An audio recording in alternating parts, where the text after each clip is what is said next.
નમસ્કાર મિત્રો સ્વાગત છે તમારું અમારી યુટ્યુબ ચેનલમાં। આજની વિડીયોમાં સૌપ્રથમ વાત કરીશું ઊંઝા શ્રી ઉમિયા માતાજી સંસ્થાન દ્વારા સોનાનું પેન્ડલ લોન્ચ કરવામાં આવ્યું છે। કડવા પાટીદાર કુળદેવી શ્રી ઉમિયા માતાજી સંસ્થાન દ્વારા અખાત્રીજના દિવસે માં ઉમિયાજીનું સોનાનું પેન્ડલ રજૂ કરવામાં આવ્યું હતું।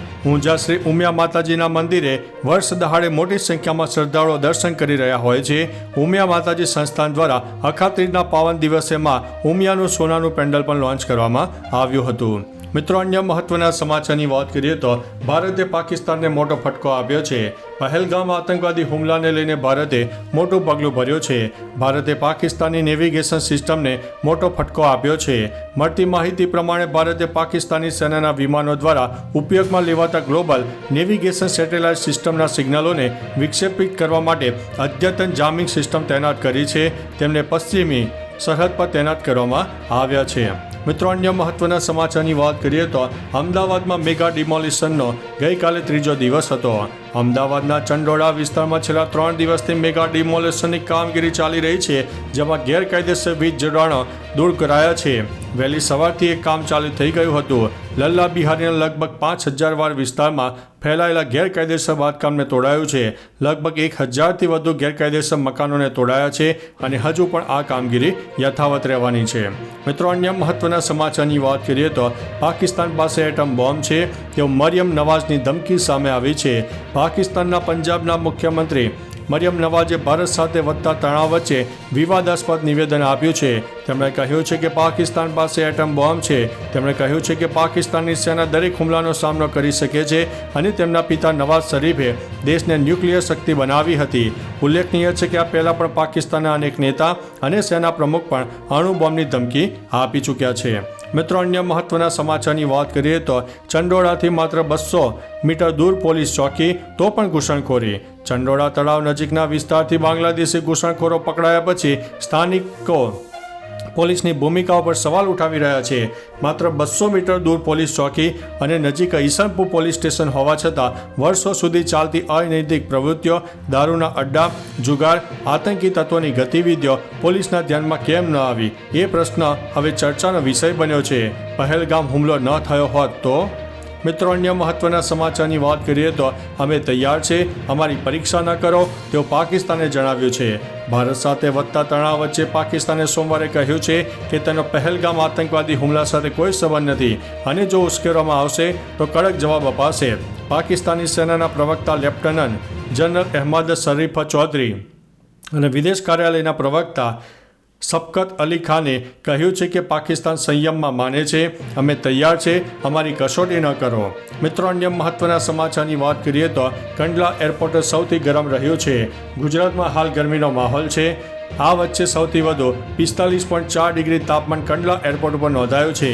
પછી રાજકોટમાં 44.5, અમરેલીમાં 43.8, અમદાવાદમાં 43.5, ગાંધીનગરમાં 43.4, ડીસામાં 43.5, વલ્લભ વિદ્યાનગરમાં 42.1, વડોદરામાં 41.6, ભુજમાં 42.4, સુરેન્દ્રનગરમાં 43.3 અને કેશોદમાં 40 ડિગ્રી તાપમાન નોંધાયું છે।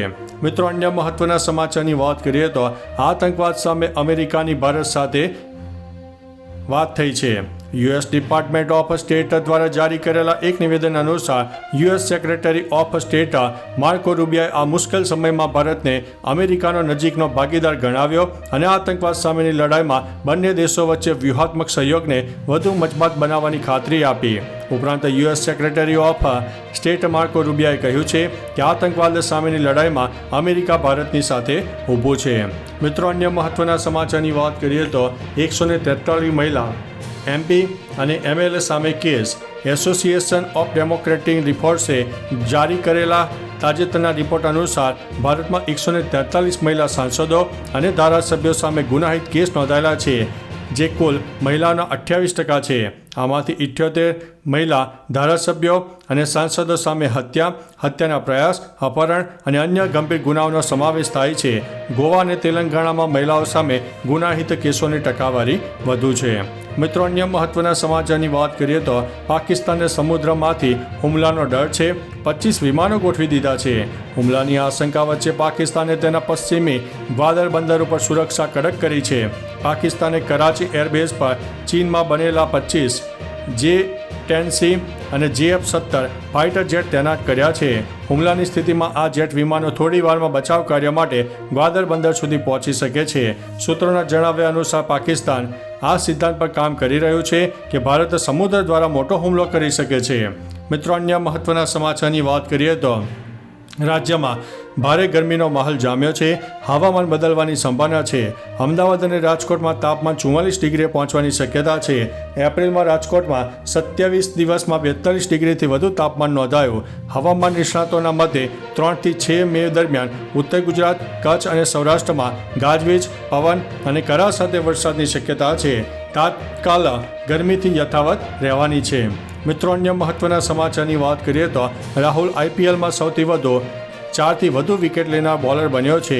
યુજવેન્દ્ર ચહલ IPLમાં સૌથી વધુ વખત 4 વિકેટ લેનાર બોલર બન્યો છે. તેણે અત્યાર સુધીમાં 9 વખત એક ઇનિંગમાં 4 કે તેથી વધુ વિકેટ લીધી હતી. તેમના પછી સુનિલ નારાયણનો નંબર આવે છે, જેમણે 8 વખત આ સિદ્ધિ હાંસલ કરી છે. IPLના સૌથી સફળ બોલરોમાં એક લસિથ મલિંગાએ 7 વાર આવી સફળતા મેળવી છે. કાગિસો રાબડાએ પણ 6 વખત 4 થી વધુ વિકેટ લીધી છે. મિત્રો, અન્ય મહત્વના સમાચારની વાત કરીએ તો ગોંડલને લઈને અલ્પેશ કથિરિયાની મોટી ચેતવણી. સુરતના એક કાર્યક્રમમાં ગોંડલ અંગે અલ્પેશ કથિરિયાએ કહ્યું છે કે સૌરાષ્ટ્રમાં કહેવત છે કે માના દૂધને પડકાર ફેંકે અને કોઈ ગાળે આપે તો કોઈ ન ખાય, ગોળી ખાઈ લે. ગોંડલમાં મજા પડે ત્યારે ફરવા જઈશું. હવે ગાડીઓમાં નુકસાન તો શું? એક કાર્યકરનો કોલર પર પકડી ન શકે તેવી તૈયારી હશે. ગોંડલમાં જે સત્તા ઉપર છે તેઓ કયા 2 નંબરના ધંધા કરે છે તેના તમામ પુરાવા અમે લોકોને આપીશું. મિત્રો, અન્ય મહત્વના સમાચારની વાત કરીએ તો સુરતમાં કથિરિયાએ આ ફીતી જણાવી. સુરતમાં અલ્પેશ કથિરિયાએ જણાવ્યું છે કે તેઓ ગોંડલ ગયા ત્યારે ચુસ્ત પોલીસ બંદોબસ્ત હતો, છતાં પણ ત્યાં ગુંડાગીરી થઈ. તેમની ગાડીના કાચ તોડાયા, દાદાગીરી કરાઈ. કહ્યું કે આ બધી બાબતો પોલીસની સામે થઈ છતાં કેટલો ખોફ હશે કે તેમણે કોઈએ રોક્યા જ નહીં. અમે તો પોલીસની સુરક્ષા વચ્ચે હતા, મીડિયા કર્મીઓની સાથે લઈને ગયા હતા, છતાં પણ તેઓ આ પ્રકારનું કૃત્ય કરી શકે તો નાના માણસોને આ લોકો કયા સ્તરે જઈને હેરાન કરતા હશે. મિત્રો, અન્ય મહત્વના સમાચારની વાત કરીએ તો અમદાવાદમાં 2 અને 3 મેના રોજ આ વિસ્તારોમાં વીજ પુરવઠો બંધ રહેશે. અમદાવાદ ટોરેન્ટ પાવર લિમિટેડ દ્વારા સોશિયલ મીડિયા પર વાયરલ થઈ રહેલા મેસેજને લઈને સ્પષ્ટતા કરવામાં આવી છે, જેમાં 2 અને 3 મેના રોજ અમદાવાદમાં વીજળી ગુલ થવાના દાવાને ભ્રામક ગણાવવામાં આવ્યો છે. ટોરેન્ટ કંપનીએ સ્પષ્ટતા કરી હતી કે કોઈ પણ પ્રકારની વીજળી ગુલ થવાનું આયોજન નથી. નિયમિત જાળવણી માટે ચોક્કસ વિસ્તારમાં ફક્ત એક ટ્રાન્સફોર્મર બંધ કરવામાં આવશે. મિત્રો, અન્ય મહત્વના સમાચારની વાત કરીએ તો કોરોના વાયરસ અંગે ચીનનું મોટું નિવેદન સામે આવ્યું છે. ચીને બુધવારે એક નવું સરકારી શ્વેતપત્ર બહાર પાડ્યું, જેમાં કોરોના વાયરસની ઉત્પત્તિ અમેરિકાથી થઈ હોવાની વાત કરી.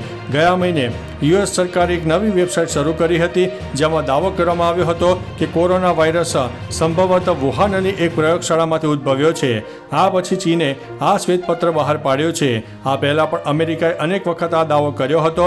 હવે ચીને અમેરિકા ઉપર આરોપ લગાવ્યો છે. મિત્રો, અન્ય મહત્વના સમાચારની વાત કરીએ તો પાકિસ્તાની કલાકારોના એકાઉન્ટ ભારતમાં બ્લોક. બુધવારે ભારતીય યુઝર્સ માટે તમામ પાકિસ્તાની કલાકારોના એકાઉન્ટ સસ્પેન્ડ કરવામાં આવ્યા. હવે પાકિસ્તાની સેલિબ્રિટીના એકાઉન્ટમાં લખેલું આવે છે કે ભારતમાં આ એકાઉન્ટ અસ્તિત્વમાં નથી. ભારતમાં પ્રતિબંધિત પાકિસ્તાની સેલેબ્સમાં માહિરા ખાન, હાનિયા અમીર, અલી જફર, માયા અલી, આઇઝા ખાન, સજલ અલી, ઇકરા અઝીઝ, સનમ સહિતનો પણ સમાવેશ થાય છે. મિત્રો, અન્ય મહત્વના સમાચારની વાત કરીએ તો 1 મેના રોજ ગુજરાતનો સ્થાપના દિવસ હતો.